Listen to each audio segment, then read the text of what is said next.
Hello नमस्कार दोस्तों, आप सभी का इस ज्योग्राफी के क्लास में स्वागत है। बहुत बहुत अभिनंदन है आप सभी लोगों का। तो हम लोग अभी देखने वाले हैं मैप से हम लोग सभी बिहार के वन्य जीव अभयारण्य को करेंगे, क्योंकि डायरेक्ट प्रश्न पूछा जाता है कि वन्य जीव अभयारण्य कहाँ स्थित है, किस ज़िले में है। तो सबसे पहले हम लोग इसको करेंगे और यहीं से प्रश्न पूछा जाएगा। ठीक है, तो चलिए हम लोग शुरुआत करते हैं। वन्य जीव अभयारण्य हम लोग शुरू करते हैं बिहार में। और देखिएगा, ये हम लोग मैप के माध्यम से करेंगे तो याद भी हो जाएगा। देखिए, मैप से ये होता है, ज्योग्राफी मैप का ही कमाल है। मैप बिल्कुल समझिए कि एक मैथ की तरह है। ज्योग्राफी को रटने की ज़रूरत नहीं पड़ता है, समझने की ज़रूरत होता है। ठीक है, और देखने की ज़रूरत होता है। जैसे मानते हैं कि अगर आपको अमिताभ बच्चन या मानते हैं कि आपको किसी भी एक्ट्रेस का अगर आपको याद करना है नाम, तो ज़रूरी नहीं है कि उसको लिख लिख के याद करें, कि दो बार फ़ोटो में आप देखते हैं याद हो जाता है। उसी तरीके से ये मैप भी होता है, लेकिन यहाँ पे एकाग्रता आपका उस तरीके से नहीं होता है जिसको आप किसी एक्ट्रेस को देखते हैं। तो चलिए हम लोग देखते हैं। यहाँ पे सबसे पहले हम लोग बात करेंगे पश्चिमी चंपारण की। तो पश्चिमी चंपारण का क्षेत्र आप यहाँ पे देख ही रहे होंगे। कहा जाता है कि बिहार में मात्र एक ही राष्ट्रीय पार्क आपको है, जहाँ जो है आपको पश्चिमी चंपारण में। देखिए, वाल्मीकि नगर राष्ट्रीय जो उद्यान है, एकमात्र राष्ट्रीय उद्यान है जो आपको पश्चिमी चंपारण में है। और यहीं पे एक और वन्यजीव अभयारण्य मिलेगा जिसको उदयपुर बोलते हैं। उदयपुर वन्यजीव अभयारण्य आपको मिलेगा, वो भी आपको पश्चिमी चंपारण में है। तो पश्चिमी चंपारण हम देख रहे हैं यहाँ से। ठीक है, और ये कहा जाता है कि बिहार का सबसे बड़ा क्षेत्रफल में क्या हो जाता है, बड़ा डिस्ट्रिक्ट हो जाता है। ठीक है, एक चीज़ और भी है यहाँ पे जो प्रश्न पूछा जाता है। कहा जाएगा कि यहाँ दो सीमा लगती है, एक राज्य के साथ सीमा लगती है और दूसरा अगर बात कर दिया जाए तो अंतर्राष्ट्रीय सीमा रेखा भी यहाँ से साझा करती है।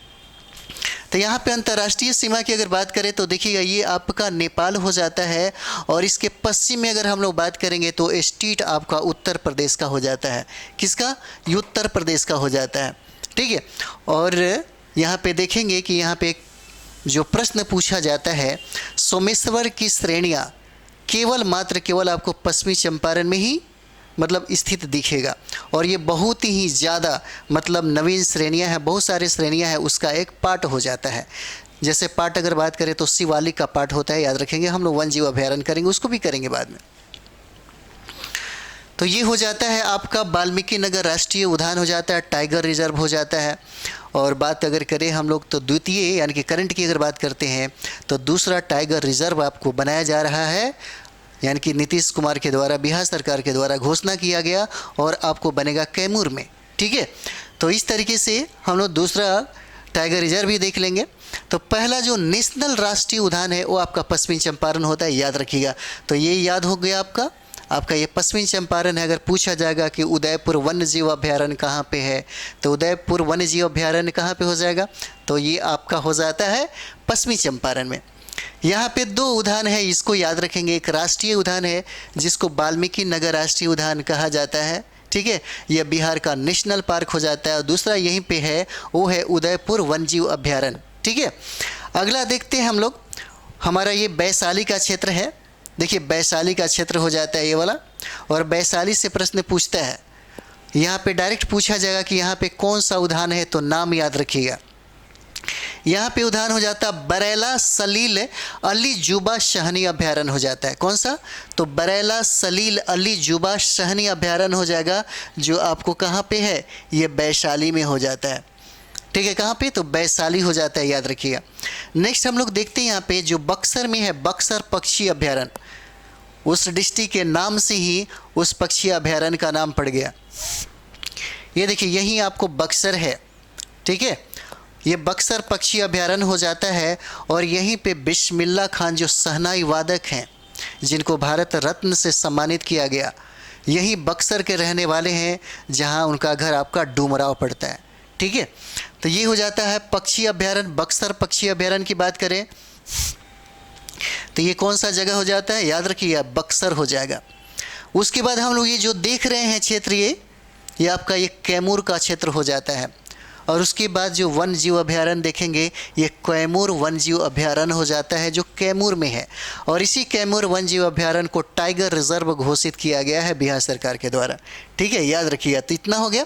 अगला देखिएगा जो बहुत इंपॉर्टेंट है, ये देखिए कांवर पक्षी अभयारण्य। ठीक है, कौन सा? तो कांवर पक्षी अभयारण्य जो है, जो मात्र एक ही वेटलैंड घोषित किया गया है। याद रखिए, बहुत भी आई है। पूछा जाएगा कि कांवर पक्षी अभयारण्य किस जिला में स्थित है, तो कौन सा जिला हो जाता है? तो ये जिला आपको बेगूसराय हो जाएगा। ये देखिए, यहीं आपका डिस्ट्रिक्ट हो जाता है बेगूसराय। डिस्ट्रिक्ट का भी अगर आप बीपीएससी में एक बार एग्ज़ाम देने के लिए ज़रूरी होता है कि आप कम से कम बिहार का जो भी आपको पॉलिटिकल आपको मिलता है, यानी कि जितने भी 38 आपको डिस्ट्रिक्ट है उसका अध्ययन करके तब जाइए। ठीक है, इसको अच्छा से देखिए। तो आपका ये बेगूसराय हो जाता है, तो बेगूसराय में ही कांवर पक्षी अभयारण्य आपको मिलेगा। ठीक है, एक और बहुत ही बीबीआई है जो सवाल डायरेक्ट पूछा जाता है। यहाँ से बहुत बार सवाल पूछा गया है कि गोगा बिल पक्षी अभयारण्य कहाँ है। गोगा बिल पक्षी अभयारण्य किस जिला में है, डायरेक्ट जिला पूछा जाता है। तो गोगा बिल पक्षी अभयारण्य की अगर बात कर दिया जाए तो ये आपको कटिहार में हो जाता है। कहाँ पे? तो ये देखिए, यहीं पे आपको कटिहार है। क्या हो जाता है? तो ये देखिए कटिहार हो जाता है। ठीक है, और ये कटिहार की अगर बात कर दिया जाए तो देखिएगा, ये जो 3 जिला आपको बिहार का सबसे पूर्वी छोर में आपको जो दिखता है, जो पश्चिम बंगाल से सीमा साझा करता है, किशनगंज, पूर्णिया और कटिहार हो जाता है। ठीक है, उसमें कटिहार से पूछता है कि गोगा बिल पक्षी अभयारण्य कहाँ स्थित है। और बहुत बार ये प्रश्न पूछा हुआ है, किस में? तो ये देखिए, गोगा बिल आपको प्रश्न बहुत बार पूछा हुआ है बीपीएससी के एग्ज़ाम में। ठीक है, डायरेक्ट पूछता है कि गोगा बिल पक्षी अभयारण्य बताइए कहाँ पे है। डिस्ट्रिक्ट का नाम दे देगा, मुंगेर दे देगा, कटिहार दे देगा, दरभंगा दे देगा, ठीक है, वैशाली दे देगा। तो ये हो जाता है आपका कटिहार हो जाएगा। अगला जो बहुत इंपॉर्टेंट है आपका, वो है आप देख रहे हैं यहाँ पे जिसको भागलपुर बोलते हैं, और भागलपुर को बिहार का सिल्क सिटी के नाम से भी जाना जाता है। ठीक है, यहाँ पे सबसे इंपॉर्टेंट अगर बात करेंगे तो विक्रमशिला पक्षी बिहार आपको मिलेगा। यानी कि विक्रमशिला पक्षी विश्वविद्यालय जो है, विक्रमशिला जो विश्वविद्यालय भी है वो भी आपको भागलपुर मिलेगा, जिसको धर्मपाल ने बनाया था। और यहाँ पे सबसे इम्पोर्टेंट आप देखेंगे विक्रमशिला जो गांगेय डॉल्फिन अभयारण्य है, ये बहुत इम्पोर्टेंट है और ये यहाँ से पूछा जाएगा। इसलिए याद रखिएगा, अगर पूछ दिया कि डॉल्फिन अभयारण्य कहाँ है, ठीक है, तो आपका हो जाएगा कौन सा? तो यही हो जाता है आपका भागलपुर हो जाएगा। ठीक है, चलिए थोड़ा सा इसको ऊपर कर लें ताकि अच्छा से दिखाई दे। देखिए, अब हम लोग देखते हैं कैमूर हम लोगों ने देखा। ठीक है, उसके बाद हम लोगों ने विक्रमशिला पक्षी बिहार को देखा, और यहीं पे आप देख सकते हैं विक्रमशिला गांगेय यानी कि डॉल्फिन अभयारण्य को देखा। एक और भी है अभयारण्य जो बहुत बार बीपीएससी ने पूछता है कि भीम बांध अभयारण्य कहाँ पे है। ये आपके बीपीएससी के लिए बहुत इंपॉर्टेंट है। पूछता है कि भीम बांध अभयारण्य बताइए, और डायरेक्ट आपको 4 ऑप्शन दे देगा। तो ये आपका हो जाता है जो डिस्ट्रिक्ट नेम है वो आपका मुंगेर हो जाता है। कहाँ पे? तो मुंगेर हो जाता है। देखिए, ये वाला हो जाता है क्षेत्र, क्या हो जाता है? मुंगेर हो जाएगा। ठीक है, तो भीम बांध अभयारण्य कहाँ पे है? तो मुंगेर में स्थित है, इसे याद रखिएगा। नेक्स्ट अगर बात किया जाए, जो आप यहाँ पे जमुई देख रहे हैं आप, जो कलरव महोत्सव यहाँ पे आयोजित किया गया था। ठीक है, अगर बात करें हम लोग तो यहाँ के सांसद आपको चिराग पासवान है लोजपा से। ठीक है, और ये अगर बात करें हम लोग जमुई का, तो ये संसदीय आरक्षित क्षेत्र हो जाता है। ठीक है, और जमुई भी पक्षी अभयारण्य की बात करें तो यहाँ पे 2 पक्षी अभयारण्य आपको मिलेगा जो बहुत इंपॉर्टेंट और पूछा जाता है आपके बीपीएससी के एग्ज़ाम में। ठीक है, बीपीएससी के एग्ज़ाम में बहुत इंपॉर्टेंट है। एक हो जाता है नागी और दूसरा होता है नकटी। तो नागी डैम पक्षी अभयारण्य हो जाता है आपको जमुई में, और नकटी डैम पक्षी अभयारण्य भी आपको कहाँ होता है? जमुई में होता है। तो नागी और नकटी के बारे में अगर पूछ दे तो याद रखिएगा ये आपको कहाँ स्थित है? तो ये आपको जमुई में हो जाएगा। याद रखिए कहाँ पे? तो जमुई होता है। ठीक है, जमुई में नागी डैम पक्षी अभयारण्य और नकटी डैम पक्षी अभयारण्य स्थित है। ओके, उसके बाद जो आप देख रहे हैं यहाँ राजगीर का क्षेत्र देख रहे हैं, जो नालंदा का क्षेत्र है। तो देखिए यार राजगीर अभ्यारण्य यहाँ पे है, और पंत अभ्यारण्य भी पूछा जाता है कि पंत अभ्यारण्य कहाँ स्थित है। पंत अभ्यारण्य में बहुत सारा आपको ऑप्शन दे देगा, अगर याद रहा कि राजगीर है, नालंदा है, तब तो आप बना लेंगे। तो पंत अभ्यारण्य और राजगीर अभ्यारण्य कहाँ पे हो जाएगा, ये आपको नालंदा में स्थित है, राजगीर में स्थित है। ठीक है, अगला जो बहुत इंपॉर्टेंट है वो आपको पटना का देखेंगे। तब पटना का संजय गांधी जैविक उद्यान जो है, जैसे चिड़ियाघर देखेंगे यहाँ पे, तो प्रथम चिड़ियाघर की बात अगर यहाँ पे देखा जाए तो कहाँ पे हो जाता है, पटना में। ठीक है, और इसी का नाम है संजय गांधी जैविक उद्यान, और कहाँ पे स्थित है, तो देखिए ये पटना हो जाता है। और पटना की बात करें हम लोग तो देखिए पटना 9 जिलों से घिरा हुआ है। सवाल पूछा हुआ था, बीपीएससी ने पूछ दिया था कि बताइए पटना जो है ये कितने जिलों से इसका सीमा साझा करता है, तो 9 जिला हो जाएगा, याद रखिएगा। एक और भी सवाल पूछा था कि बताइए पटना में गंगा की लंबाई कितना किलोमीटर है, तो आपका 99 किलोमीटर होता है, जो सबसे ज़्यादा आपको इसी डिस्ट्रिक्ट में क्या करता है, सीमा बनाता है। ठीक है, तो क्या हो जाएगा, ये देखिए पटना में कौन सा है, संजय गांधी जैविक उद्यान हो जाता है। उसके बाद हम लोग बात करते हैं गौतम बुद्ध अभ्यारण्य का। ठीक है, गौतम बुद्ध अभ्यारण्य की बात करें तो यह स्थित आपको गया में हो जाता है। कहाँ पे, तो देखिए गया हो जाता है। ठीक है, गौतम बुद्ध अभ्यारण्य अगर कह दे तो कहाँ पे स्थित है, तो ये आपको गया में हो जाता है।